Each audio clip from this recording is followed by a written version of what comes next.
तारीफ वो जो दुश्मन भी करे। भावलपुर में मरियम नवाज की प्रेस कॉन्फ्रेंस के दौरान मुस्लिम लीग नून की पुरानी कारकुन बदसलूकी पर जज्बाती हो गई। कहा तहरीक इंसाफ में कारकुन की इज्जत है, नून लीग में नहीं। मरियम नवाज से मिलने की कोशिश की तो धक्के दिए गए। मैं 25 साल पुरानी कारकुन हूँ। नहीं होता। मैं मुस्लिम लीग नून की पुरानी वर्कर हूँ। मुझे 25 साल हो गए और इन्होंने मुझे धक्के दिए। इन्होंने मुझे धक्के दिए। ऐसा नहीं होता। हम इन्हें मिलने के लिए आए थे, लेकिन उसकी यही वजह है।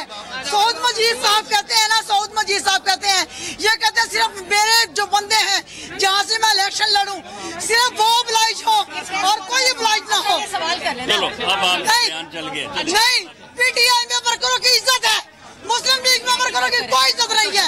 मुस्लिम लीग में वर्करों को कोई इज्जत नहीं दी जाती। खूने नाहक बहुत पी चुकी ये जमीन, अब कोई दिन में ये खून उगलने को है।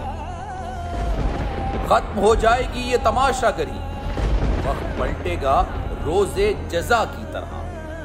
ये जो पेशावर में ताजा लहू है बहा, एक क़यामत करेगा फलक पर बपा।